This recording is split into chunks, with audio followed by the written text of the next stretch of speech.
L'année prochaine, vaut mieux changer le terreau alors. Vous gardez le même bac, mais vous changez le terreau. Ce passionné de tomates donne quelques conseils pour obtenir une bonne récolte. Même si ce n'est pas son métier, ce jardinier a littéralement développé une histoire d'amour avec ce fruit. Ça fait plus ou moins 10 ans que je cultive des tomates.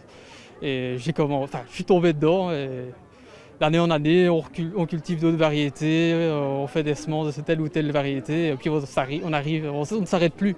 On en fait tellement qu'on ne s'arrête plus. Et il faut dire que les conseils de ce Mbécois ont de quoi combler les attentes des participants du Brussels Tomato Festival. Moi j'ai mis des tomates dans mon jardin il y a quelques années, ça a duré 2-3 ans et puis j'ai laissé tomber. Il m'a donné quelques petits détails qui m'ont dit l'année prochaine vous aurez des meilleures tomates. Échanger avec des professionnels, c'est assez...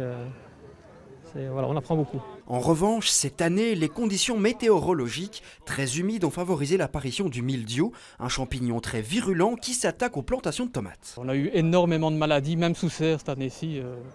Moi j'ai 3 serres et j'ai dû pulvériser 3 fois avec des décoctions de plantes et du bicarbonate de soude pour essayer de limiter la propagation du mildiou. Alors, la 7e édition du festival, qui se déroule à la ferme Nopilif, accueille une trentaine d'exposants. Il y en a un qui vient de Bruxelles, il y en a qui viennent de France, il y en a qui viennent de Hollande.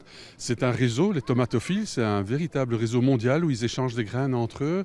Ils ont des collections de plusieurs milliers de variétés de tomates et ils viennent ici pour se rencontrer aussi. Tout au long du week-end, environ 2000 participants sont attendus. Le festival, lui, se clôture dimanche à 18 h.